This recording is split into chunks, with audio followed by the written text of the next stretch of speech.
I'm Michael Goldberg. I'm the executive director of our Veale Institute for Entrepreneurship and also a professor at the Weatherhead School of Management, sitting in my office right now. It's great to have Zach Fleitman join us today. Zach is one of in our inaugural class of entrepreneurs in residence at the Veale Institute. He's a new addition to Northeast Ohio, having, I guess the term is trailing spouse, right? Is that the proper way to say it? His wife is a physician at University Hospitals, and we're thrilled to get Zach and wife, and now new baby is coming here to Northeast Ohio, where his wife grew up. Zach's currently the CFO of Vox Mobile, but has done a lot of interesting things in his career. I know we have him back on the speaker schedule soon to talk about some of his startup journey within healthcare. And I know today's topic is part of our skills workshop series around pitching is something that a lot of folks are interested in, whether you're entrepreneurs or non-entrepreneurs. It's always critical to pitch. So Zach, thank you so much for taking the time to do this today. And we are really looking forward to having you share with us. No, absolutely. It's my pleasure. Thanks for having me. So yeah, I'm a trailing spouse. I've lived the last 11 years before this in New York. So I'm really enjoying, having more than 500 square feet. I think my wife feels similarly, and I know my dog does. Really been enjoying the Cleveland area. Excited to get to experience it in full once we're not in the current COVID situation. But excited to talk about pitching. Eduardo, we were talking quickly before we got up and running here, but I think a lot of people feel the same way about pitching, which is that it can be an intimidating thing to do. So I'll just start, give a kind of quick blurb on my background in terms of how I got here, because it is a probably non-traditional path on the entrepreneurial side. I actually started in investment banking, overlapped a bit with Todd at Morgan Stanley. Back when investment banking was still a destination where people, coming out of college would really target and strive to be at. I think nowadays people look more towards the tech companies, but pre the 2009 collapse, finance was a common thread. And I actually started at Lehman Brothers, which no longer exists, moved to Morgan Stanley, did a couple years of investment banking, and then got into startups. So I was the fifth member of two different startups, both of which I joined before they had a product in market, so long before revenue, which gave me the opportunity to see, a growing business growing from the ground up. I did stops kind of everywhere within the organizations, heavy focus on operations, did a lot of sales, did a lot of finance, and learned a lot from it. And I'll focus specifically today on the pitching side of the world, which I've done for both my last two companies pretty heavily. And then as Michael mentioned, I'm coming back here in a week to talk a little bit more about the career path, both for me and kind of how I would have changed or what I would recommend doing the same. So let me pull up a deck here. Pitching. And I'm going to apologize in advance. I'm going to subject you all to my puns. That's just the way I am, but I have the screen, so I guess we're going to have to deal with it. If you want to lead, if you want to start an organization, if you want to be in a position of leadership within an organization, pitching is really one of, I think, the more underrated and more valuable skills that you go to, frankly, all the time, and that you're going to go back to. So it's one you want to get comfortable with pretty early on in your journey, or find a way to put yourself in the position to practice so that you can get comfortable with it. So the question that I'm going to pose here is when should you pitch? When should anyone kind of pull out the pitch card? And we have some people on the call here, and obviously you're all interested in learning how to do this, but I'm curious as to why you're interested. So, from the people on the call, and see if we can get some participation here. When would you guys envision pulling out your company pitch? When would you want to do this?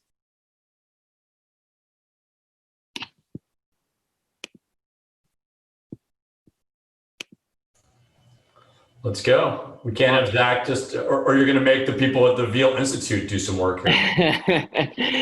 And I know Chelan is on at work. Maybe I'll start, Zach, just to kind of get things rolling and folks can sort of join in. I mean, I think it's a really interesting question because perhaps the answer is you're always pitching, right? Even when you're not pitching.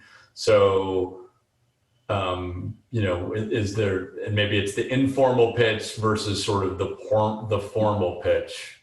But I guess in my own experiences, you're always pitching, and yeah, perhaps depending on what your goals are. I think that's exactly right. I think a lot of people come in and they think of pitching as, you're sitting in front of, a South by Southwest audience, or you're sitting at a round table in front of VCs or in front of a big customer. And that's kind of everyone's core. Okay, this is when I need to pitch, and this is why I need to know how to pitch. And those are really the first two, and definitely two of the most important items. But as Michael said, there are so many different times when a pitch comes in handy. So you don't just have to be a founder. You don't just have to be in sales to need your pitch. If you're looking to strike partnerships with other companies, whether it be on the business development side, whether it be on the technology side, it's really important to have a good pitch. If you are in a position of leadership, you're going to have to recruit and hire. And it's really important to be able to get those high caliber employees and potential employees to join your team. And a pitch is a core part of that. Similarly, let's say you have an existing team, and startups in all companies, but startups specifically, are a real roller coaster of emotions. And sometimes team morale is going to be low, and you as a leader need to be able to pump your team up. Similarly, and this is when we get into kind of the really underutilized areas for pitching, when you're working with vendors, the vendors on the other side of you are human. Whether you're talking to Amazon, whether you're talking to a bank, whether you're talking to the people that do your data security or even your physical services, you'd be surprised at how big of a variety there can be in the terms of their contracts with you, their pricing. They have large leeway to advocate for better deals for you. And if you get them excited about where your company is and where your company is going, they want to be on board with that. And everyone wants to join in a mission. Everyone wants to be involved in something that's growing and something that's succeeding. And you can get much better deals. You can get much better terms. When you're working with government and regulators, like everyone expects, governments and regulators to kind of be even-handed and really, have a fixed, this is what we're doing, X, Y, Z, but they're not, they're people. And you can get regulators excited to work with you. You can get government individuals excited to work with you. You can get elected officials really excited to work with you. And then, of course, getting hired in the first place. If you're trying to join a team, you're going to be pitching. But as we talked about earlier, pitching gets a bad rep. People are very nervous about pitching. They see it as an extension of public speaking, where they have to be really salesy, and it's all on them to convince a group of skeptical people to give them money or give them business. This is one of my favorite quotes of all time from Jerry Seinfeld, which is, the average American's greatest fear is public speaking. Number 2 is death. So when you're at a funeral, most people in the audience would rather be in the coffin than the one giving the eulogy. And I think this is really, really interesting because I think it's accurate. I also think it's good to identify this so that that anyone that's up there talking is feeling the same way that you feel. And it's really only through practice. It's only through practice that you can get yourself really comfortable, that you can get a really clean pitch, that you can get something that you can pull out in almost any situation, and have it be second nature. And so when you're talking about practice and when you're talking about reps, right? A lot of people say, well, I'm not going to have a lot of experience. I'm going to have to go and do it the first time cold. Yes, in a way, but everyone, on this call and most people have had multiple opportunities where they've had to pitch themselves and probably pitch themselves successfully. A lot of colleges have college interviews. There are job interviews. If you run for a leadership position, whether it be in a student organization, whether it be in a nonprofit, running for leadership is a pitch. Heck, even if you just have to convince a group of friends to, go to a movie that you want to go to and they don't, you've had some experience pitching yourself. And I think the best parallel to a pitch that you would give for your company is actually a job interview. It's very similar. The only thing that's different is the subject of the pitch. For a job interview, the subject of the pitch is you. So what makes a good job interview? And this is maybe a whole nother topic of conversation, but a good job interview is based around the passion that you display towards yourself and towards the opportunity in front of you. So you never should miss an opportunity to be passionate about what you're doing. The more excited you are, the more excited people are going to be listening to you, right? Number two is that it's a conversation. Too many people speak at an audience in an interview versus if you can really engage in a conversation and that a person on the other side of the conversation feels like they're actually talking with you as opposed to being talked at, you're going to get them engaged. They're going to remember you. They're going to have more positive feelings towards you. In short, concise, easy to understand points. Being a thesaurus does not help you. Saying things in the most complicated fashion or having to get every little detail in a job interview doesn't hit home. It's those kind of quick, easy to understand points, the things that are going to stick with your audience. And the best way to get those across is to practice, right? Yeah, anyone that would recommend any job fair or job organization, whether it be at a school or post-grad, will tell you to practice, because the more certain components are going to come up in a job interview. Your about you is going to come up. The walk me through your resume is going to come up. So you practice those. You practice them until they're really second nature. And it's the same thing with a pitch. And then obviously understanding the job you're interviewing for, right? You wouldn't go and sell yourself as being a great communicator if the job you're interviewing for is maybe software engineering, or you wouldn't talk about your presentation skills if you're going to be in a role where you're not doing presentations. So it's really understanding what the key components of the job that you're interviewing for. And like I said, a pitch is absolutely no different. You should be able to summarize what you do in 30 seconds. And this is what a lot of people refer to as the elevator pitch, although a full elevator pitch, you can get up to 60 seconds on it. But you want to be able to give a really concise perspective of what your company is doing. It doesn't have to get every single component of what differentiates you. It doesn't have to include every single detail about what your product looks like. Think about this like the chorus to a catchy song. You want it to be able to stick in people's heads, and you want it to be sufficiently different so it doesn't sound like every other song that they hear. But it's short, it's sweet, and it summarizes what you do without losing the attention of the person on the other side. Your passion, we talked about this before. Your passion for the product should be clearly felt by the people on the other side. And don't be afraid of being excited. You should be excited, right? You should want to talk about what your product and what your organization does all the time. And that excitement translates really well into what's going on the other side of the table, right? Like they really understand it. Here, hold on a half second.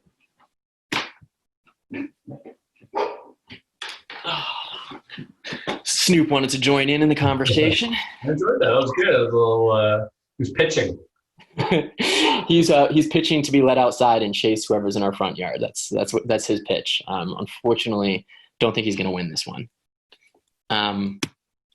Engage. We talked about this. Have a conversation. Even if it's a one-sided pitch, whether you have to be giving it to a fixed audience, you want to be trying to get eye contact with the people on the other side. If you can, you want to pull them into the conversation. You want to get their feedback. You want to get their thoughts, because that allows you to do some improvisation while you're up there, and allows you to tailor the conversation more towards what their interests are. And that's always going to have a better output. Know your resume, right? So know the components that you want to pitch about your company, and you just got to practice them.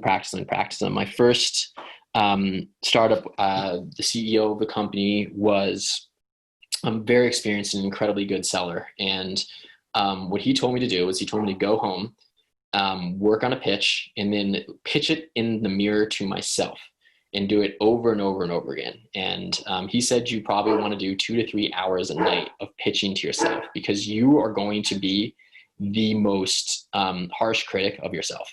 And especially if you're forcing yourself to look at yourself, you're doing this in the mirror and you're pitching, you're going to see the mannerisms you like and you don't like. You're going to see the hesitations. You're going to see the points of your pitch that when you wrote them down sounded really good to you, but when you say them out loud, don't ring authentic, don't get across the point that you want to get across. And that's good. And you're not going to feel comfortable doing this, and it's going to feel weird, but just push through it. Just keep on practicing in the mirror and keep on practicing these pitches in the mirror. You will get better. And by the time you go out to pitch this externally, you're going to have much more comfort. And it's going to come as second nature.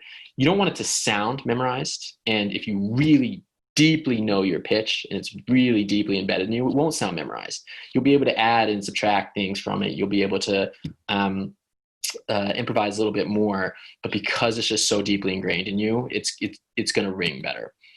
And then, as I mentioned, for the job interview, know your audience. You want to have a different pitch for VC than for a customer. You want to have a different pitch when you're at a job fair.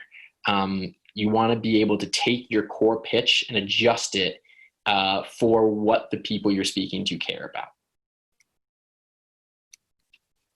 So I'll stop there for a second and just kind of give the opportunity for anyone that's on the call. Obviously, I know that not all of you can join in from where you are dialing in from, but does anyone have any questions so far? Any areas where they feel like they'd want to hear a little bit more? The next section is going to be on how to start building that pitch and what are the key components of the pitch. But we're just setting the foundation there. So does anyone have any questions that can be helpful before I dive in there?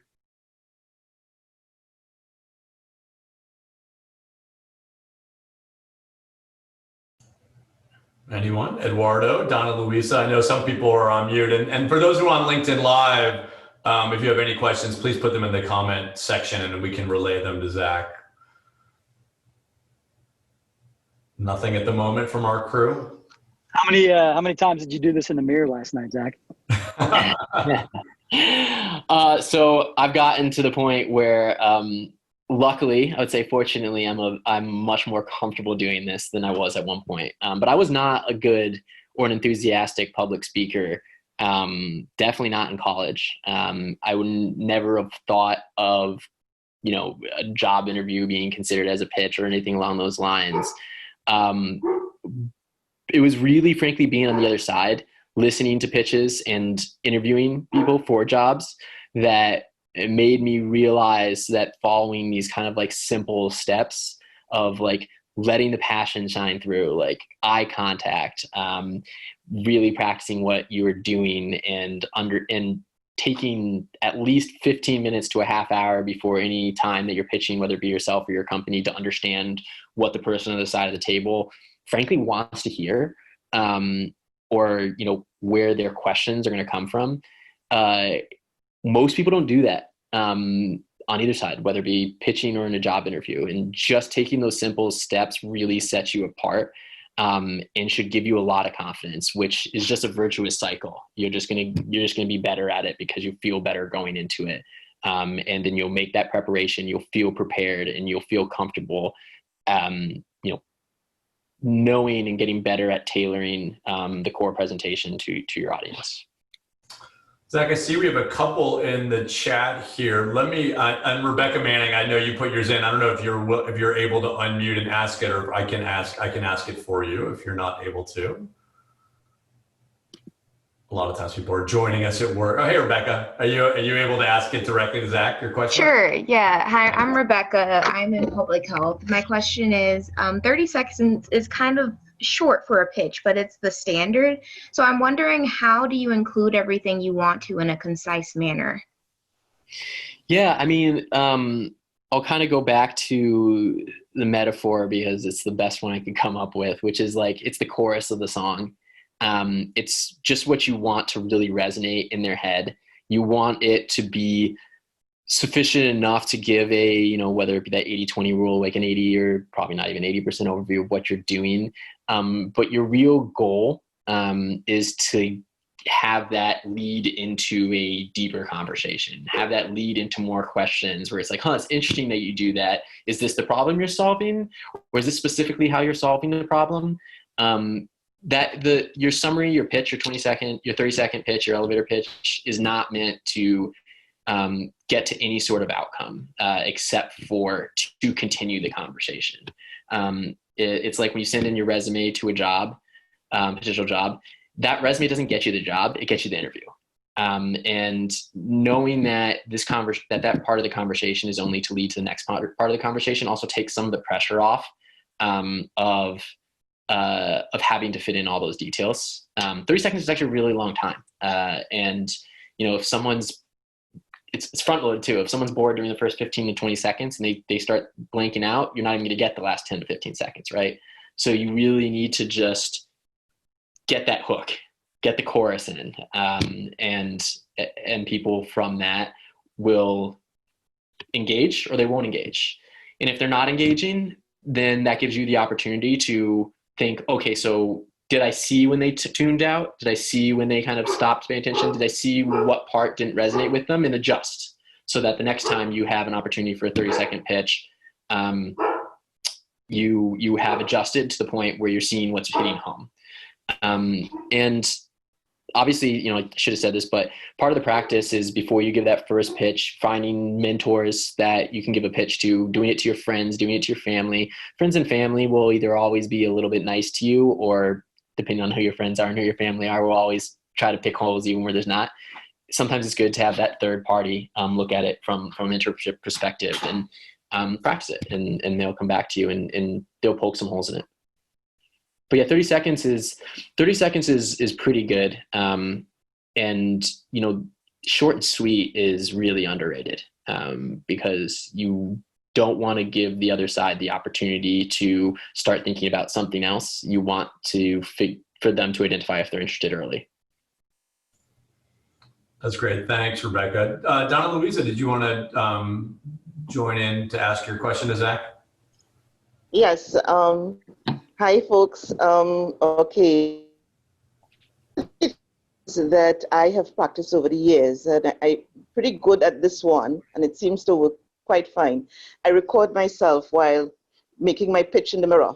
And what I've found is that when I play it back, I tend to cringe because the words, if I look at myself, the words sound differently to what I'm thinking is being put out there. And it's important because I've learned to slow down, redo the words, and 30 seconds is too long. So that I try to get it right in 15 seconds, and maybe I'll go over to 20 seconds. But if I get to 30 seconds, then that is a hard practice because I will lose myself and I will lose the other person. There's this thing that happens to us, and this is something I've proven to myself over the years. When you go beyond 15 seconds speaking, and you are aware that you're really making a pitch, your confidence can dip. It doesn't matter how strongly you feel about something. That pitch is supposed to get the attention and get a response.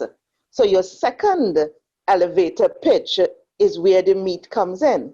So that when you record yourself and you play back, and this is so good because we are all doing these selfies, when you play that back, you see what the other person is seeing, and you know, hey, this just won't cut it. So this is what I'd add to it. This is what I'd put out there. What do you think about that? 100%. And, I totally agree. And once again, you're trying to get that first part of the pitch is trying to get to that second part of the pitch, which hopefully, frankly, the person you're talking to is going to drive.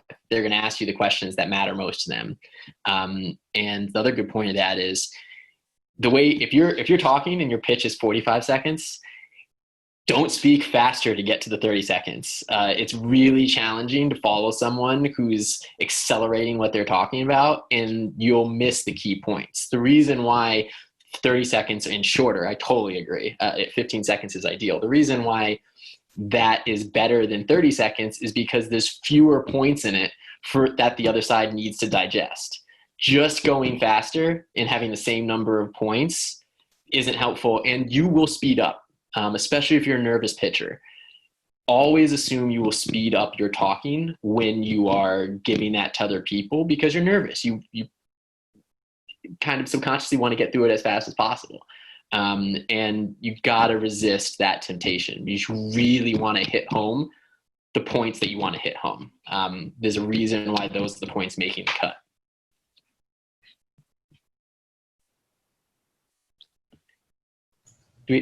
Thanks, Donna Luisa, for the question. One quick follow-up I have, Zach, just sort of being, well, not only just this COVID time where we're all online and it's hard and attention spans are lower, but even just sort of in general with social media and so many distractions out there. Do you feel, because I feel like even in the classroom with students, like, and I think Rebecca asked this interesting question of like this amount of time, like I feel like as a society, the attention span is narrowing and narrowing and narrowing. And I think that's true if you're an investor, you have a narrow attention span. As a customer, I mean, all the different things that you laid out, even as an employer, I feel like that there's this increased pressure because of all the distractions we have with our various devices and kind of honing in. Do you feel like do you kind of agree with that things are continuing to evolve because of distractions out there that sort of necessitate coming up with a great 30-second pitch? Yeah, I think there's two components into it. One is definitely that everyone's carrying around one of these, and you'll very rarely get a conversation without someone having it on the table, frankly, with the screen facing up. Don't do this if you're the one pitching. It does signal a lack of commitment to where you are. And nothing will get someone to commit less to the conversation, to the pitch that you're giving them, than showing them that you're not committing to them by putting this away in your pocket. Don't pull it out, don't look at it, etc. The second component of it, and this is but equally important, is that there's a lot more competition for your attention, not just from other devices, but from, frankly, other competitors. There's more people trying to do entrepreneurial things, and because everyone has access to the internet and can Google all the competition that you have, and because of the proliferation of whether it be cold calling, cold emailing, targeted advertisements, there's a lot more out there of people trying to pitch towards similar problems or the same problems, or even if not the same problems and not even at all related, people are just getting pitched more. They're just getting presented to more. So it's really important to have it be crisp, to have it be short, to have it be tailored. And if people are interested, let them pull the details out of you. Great. Thanks, Zach. Of course. I'll keep going, but I'm sure Michael or the team will flag to me if any other comments come in. So if there's anything I'm saying that either rings untrue to you or you want more clarity on, just put the comments in and I'll respond. So where to start, and we kind of already hit this a bit. There's really two foundational components, and there's two things that if you're deciding that you're going to do this, you're going to start your own company, or you have been building a product and you want to get it out there. There are two key components that once you have down, you can frankly adapt them, and you will have to adapt them. You'll have to iterate on them. But once you have them in a place where you're pretty confident, you can alter to almost any situation. And that's the elevator pitch, and that's that 30-second or less, and then a foundational pitch deck. Elevator pitch is more important, I would say, or it just comes earlier in the life cycle. And then foundational pitch deck is kind of when you start wanting to do things that are a little bit more official, when you start wanting to get contracts, when you start wanting to talk about angel investing or VCs. So I would start with the elevator pitch. And I find that the way to make it less salesy, which both has two benefits: one, it makes you feel more confident giving it, and two, it makes the other person on the other side feel like they're listening to a person versus being sold, is turning that pitch into like a business journey or narrative. So, it starts with, how you or your team discovered the problem. I have how many times I practice? I have these pitches in from my last two companies that, I helped get off the ground. And today I still can remember, right? I still can remember the core components of it. So the first one was a connected medical device that helped, or that helps, I should say, because they're doing quite well during COVID, that helps people identify how to respond to symptoms, and it helps governments and public health organizations identify where febrile leading infections are spreading. But the way we sold it was a narrative, right? The narrative was our founder worked for the Clinton Health Foundation, and he was incredibly distraught when he saw that we knew more about our social media presence than we knew about where infectious disease were spreading, right? That's the identifying of the problem. He identified that there was a problem, that we couldn't track the spread of infectious disease. And then, how do you develop your solution? He realized that the first device that anyone reached to when they had an infectious disease was the thermometer. Okay, so now you have an orientation for the solution. But these thermometers only gave them a readout of a number. It only gave the person using it a number, and it was up to them to figure out how to use that number to educate their next steps. We thought, what if we made a better thermometer?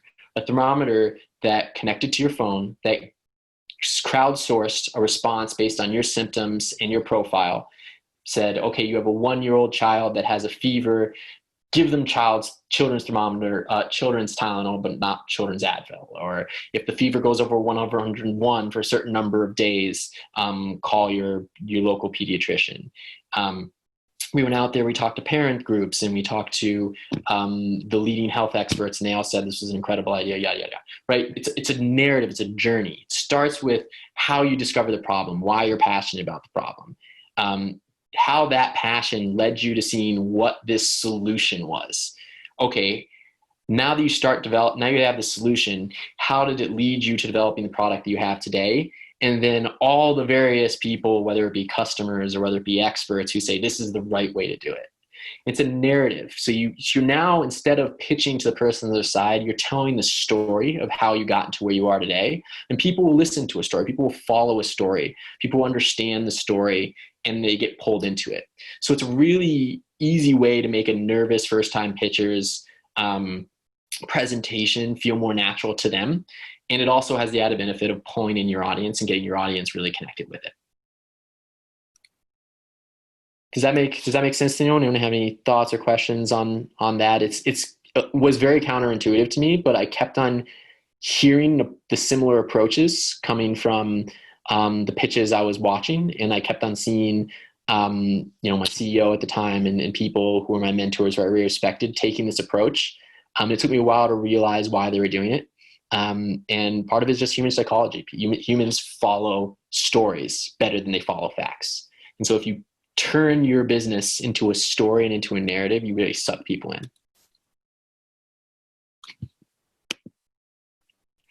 Here's an example that I really liked online. The Warby Parker's founders, obviously did an amazing job with their business.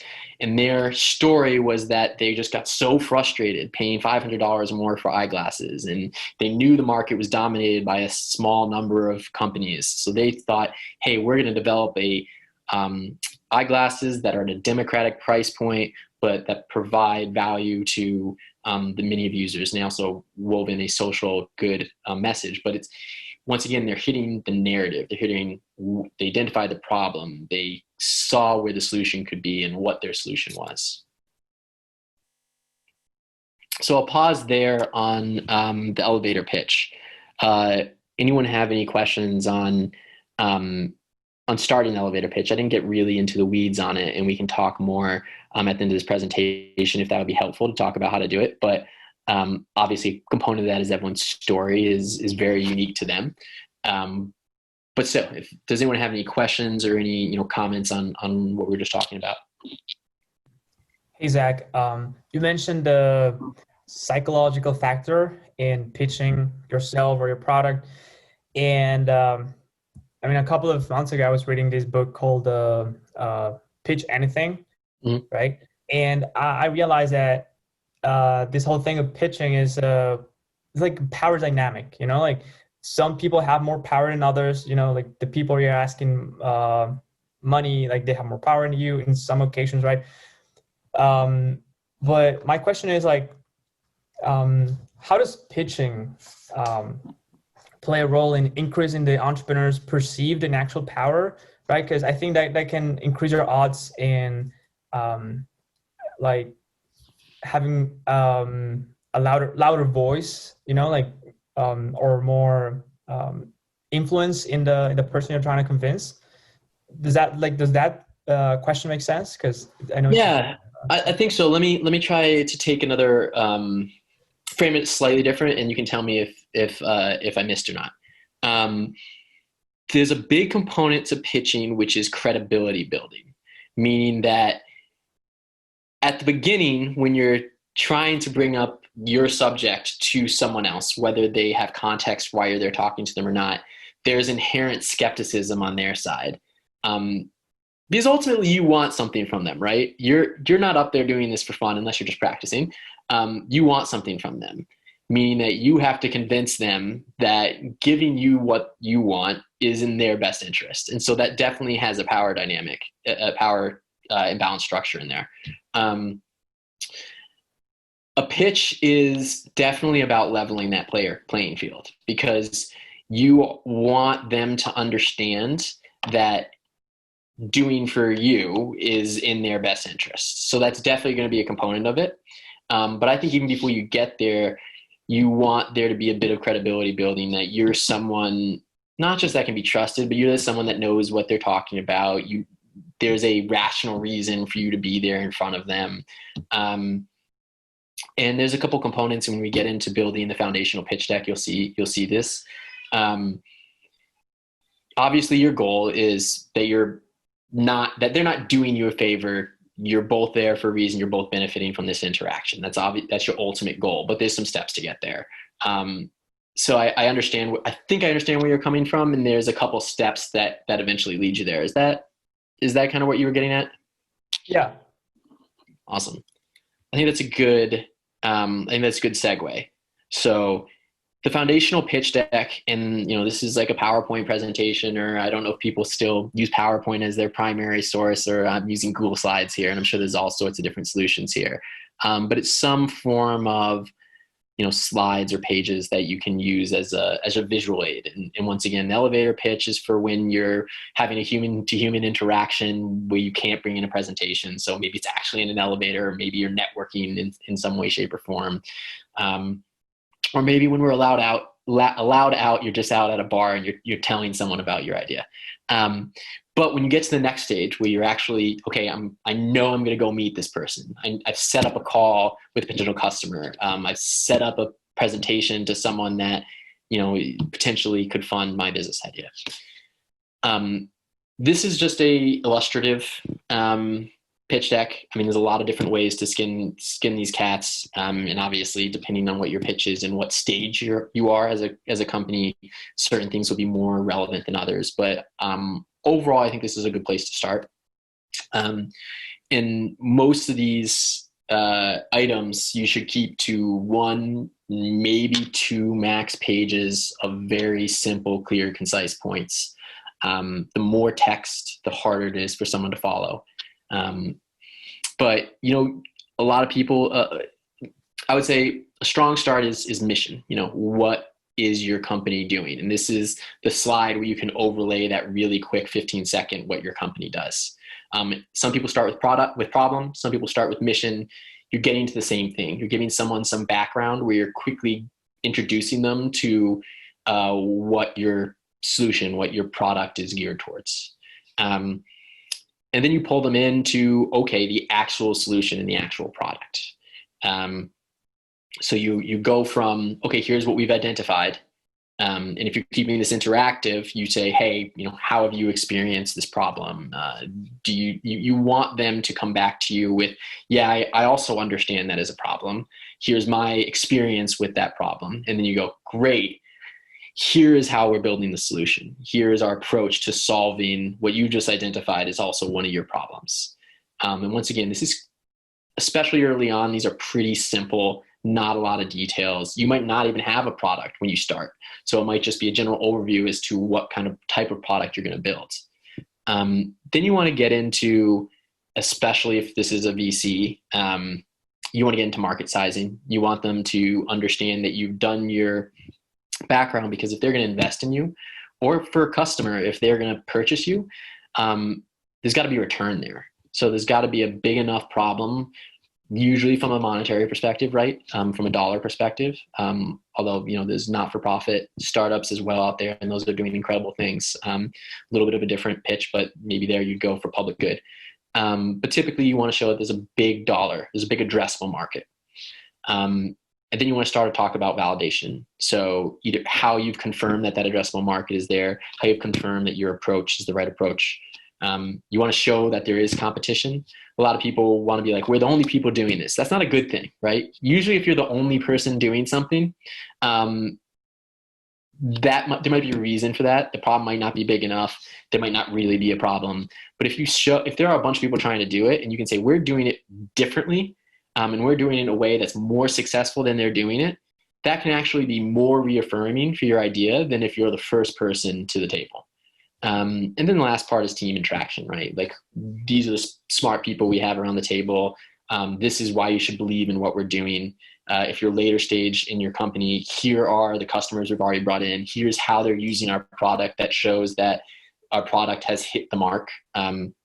And there's all sorts of different metrics and different things you should show from that side. And we can get into that in a bit. But just some quick examples. And Eduardo, you kind of hit on the very first example I'm going to show. It's the second example. The first example is mission statement. Once again, just showing how simple these things can be and how they hit on kind of some of the key components that these companies are trying to get across, right? Google, our mission is to organize the world's information and make it universally accessible and useful. Really simple, really to the point, covers what Google does, right? You read that and you go, yeah, that's Google. Same with Warby Parker. Create vintage, inspired, boutique quality eyewear at a revolutionary price point. Doesn't get into the details, doesn't get into all their competitive advantages, just hits the high level. Once again, that chorus, that refrain in their song. Problem. Here's the Airbnb one. This is one I know you've seen Eduardo, but it's identifying why there needs to be a company that's solving this problem. Why there's a solution, right? I like these ones because, once again, they're really simple, and it's kind of hard to argue that there's a problem in these areas. And I think that makes it resonate. Like, if the person across the table from you can argue that, no, there really isn't a problem there, then you're going to lose someone on the problem side. Because why do you need a solution if there's no problem? I think these are a couple examples of really simple laying out of the reason for these companies to exist, right? Price, disconnection from the city's culture, ease of use in terms of booking hotels. And for Mixpanel, which is an analytics platform, right, most of the problem will make decisions by using their gut, which means that they'll be lucky or wrong. Little less revolutionary now, but when Mixpanel was coming out with the whole dashboard and tracking mechanism for companies to do their data, that the obsession and the conviction that every company should be tracking most of what they're doing was less ingrained than it is today. And then really leading right into that solution, right? Airbnb has 3 buckets here that pretty much directly tie to where they identified a problem. And similarly for Mixpanel, right? Like, boom, our solution covers this. And Mixpanel even says, hey, it covers this. We're going to cover this. We don't do it yet, but we're going to do it. And that's fine, right? It's what we can currently do and where we're going. And you can lay out your solution as where we're going, especially if the people that you're talking to understand that you're early in your process of starting this company. If you're if they know you don't have a product yet, don't say you have a product that does all these things. Lay out the solution and lay it out in a way that's simple, and you can even have a little bit of a roadmap, not a big in-depth one, but a little bit of roadmap of how you're going to solve it. And product overview is when you dive in a little bit further into that solution. Very simple, like here's the pieces of functionality that we're gonna build or that we have built. This is really what you do. It doesn't need to be an interactive app. And to Donna Luisa's point, right? This is also just getting you to that next stage, right? You're not doing a demo here, especially in your foundational pitch deck. You're not walking them through a demo. You want them to be so excited that they ask you to do a demo or ask you for more details.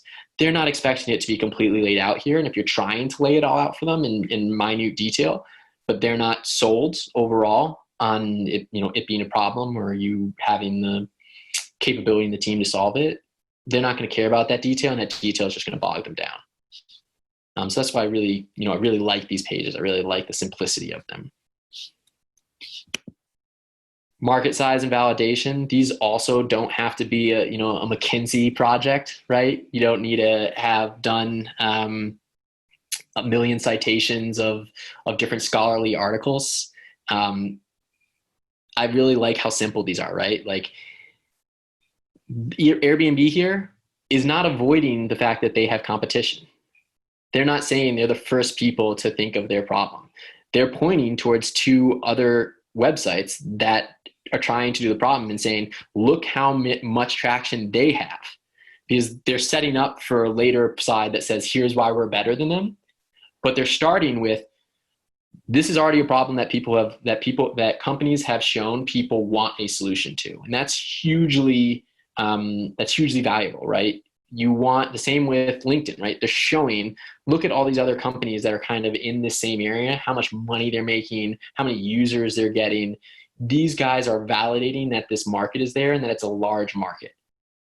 So I actually think, and I think that having good competition and using that competition as part of your market size and validation is impactful, and it can be more impactful than saying there is none, especially if you're talking to an educated audience who knows that there is competition out there. They want to hear why you're different from your competition. And so here's another slide to that, right? There's a lot of different ways to do differentiation.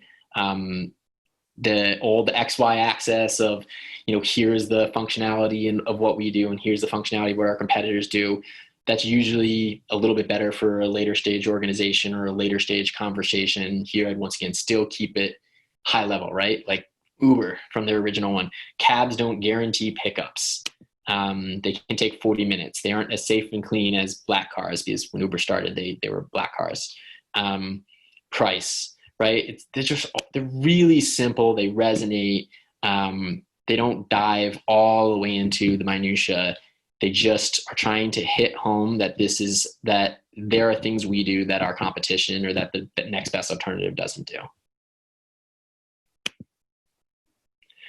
Business model. This obviously depends if you're speaking to a VC. I'm torn. Sometimes you include this, sometimes you don't. If you're a direct consumer company that is selling something immediately, like a physical good or something like that, you don't really need this as much.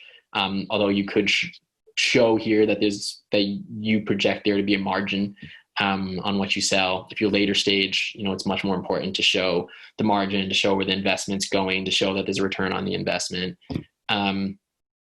If you're talking to a customer, this is really the pricing conversation. I probably wouldn't include that in your core product. You want them to ask you if you are going to include it towards the end, and include it with, if you can, with a return analysis, because anyone that you're trying to convince to buy your service is going to have to advocate on your behalf to their financial department that the dollars that would be spent on your product and service are worth it.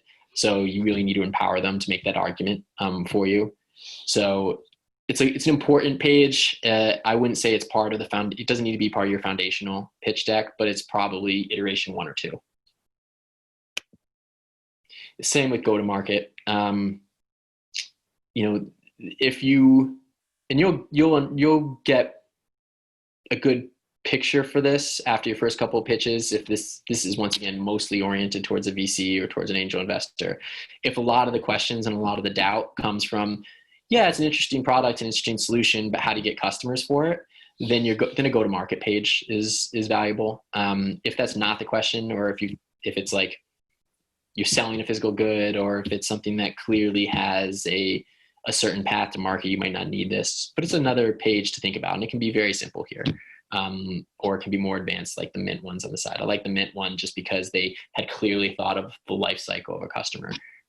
But those are, like the last one, those are a little bit more advanced. So they don't necessarily have to be part of your foundational pitch deck.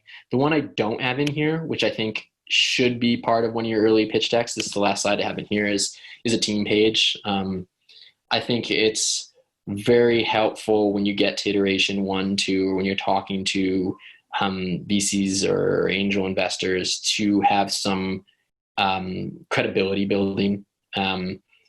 Especially if you have a team that has some good credentials behind it. If you don't, having a good advisor, having a good advisory board, just shows that there's people around the table that have experience in the area that you're addressing.